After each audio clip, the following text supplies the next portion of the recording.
Gohan's childhood. From the very first moment, Son Gohan's life was destined to be different. The cries of a newborn usually bring joy, laughter, and a sense of warmth to a family. But when Gohan was born, his cry was something else entirely. The doctors and nurses who delivered him froze in place. As the infant let out his first wail, the lights in the hospital flickered. Monitors sparked. The very air seemed to tremble under the weight of his presence. A faint, pale white aura shimmered around his tiny body, so sharp and violent it cut into the metal rails of the crib. Chi-Chi gasped, clutching the sheets of her hospital bed. "What's happening to my baby?" Goku's eyes widened, not in fear, but in awe. That power. It's like nothing I've ever felt before. Even then, the truth was clear. Gohan wasn't just another half-Saiyan child. He was something else, something untamed, a beast hidden in the body of an innocent boy. As the years passed, Chi-Chi tried to raise Gohan as an ordinary child. Books, study, quiet days at home. But Goku noticed minor signs when Gohan cried and the windows shattered. When he sneezed, the ground shook. And when he laughed, for a brief moment, his aura would flare like a storm contained in a teacup. It wasn't constant, but when it happened, it was terrifying. Goku would train late into the night, not just to get stronger, but because deep down, he wondered if he'd one day need to protect the world from his own son. Then came the fateful day.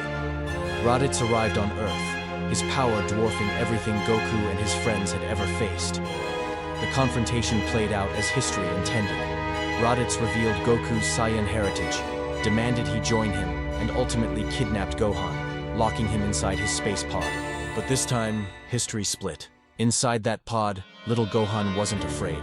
He was furious. His father was hurt, Piccolo was preparing to fight, and this strange, terrifying man had dared to touch him. The aura that had frightened nurses at the hospital now erupted in full force. Raditz froze. The scouter on his face began to beep wildly. 1,000, 2,000, 5,000. It was climbing faster than the device could register. Then it happened. A scream, raw, primal, deafening. It wasn't just the cry of a child, it was the roar of a beast. The pod shattered into pieces as a wave of energy burst outward, cracking the earth and throwing Raditz back into a boulder.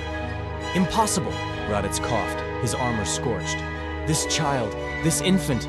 Piccolo, watching from the sidelines, nearly dropped his guard. His sharp eyes narrowed. That power, it can't be controlled. Even Goku, who had faced enemies stronger than himself before, was shaken. He shielded his face from the wind pressure alone, barely able to stand near his own son.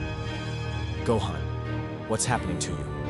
The little boy stood there, eyes glowing red, hair shifting as his beast form flickered across his body.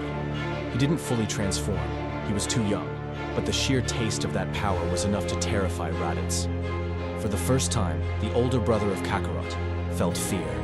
The battle didn't unfold like before. Instead of Gohan being used as a last-ditch weapon, he was the first strike. That one scream had nearly crippled Raditz, forcing him to rethink his plan. But this power was unstable. As quickly as it appeared, the energy drained from Gohan's small frame. His body couldn't sustain it. He collapsed, unconscious, back into Goku's arms. Piccolo's mind raced. This wasn't a child to be ignored. This was a weapon. No, a force of nature. If harnessed, it could surpass even the gods themselves. "Son Goku," Piccolo said, his voice low, almost reverent. "That boy of yours, he's not normal. If you're wise, you'll let me train him. Not because we need him for the science, not because the Earth depends on it, but because if we don't, one day his power will destroy us all." Goku hesitated. He didn't want to see his son thrown into battles before his childhood even began. But he had seen it with his own eyes, the beast lurking inside Gohan. And so, when Goku fell to Raditz's special beam cannon, when Piccolo carried Gohan away into the wilderness, the meaning was different this time.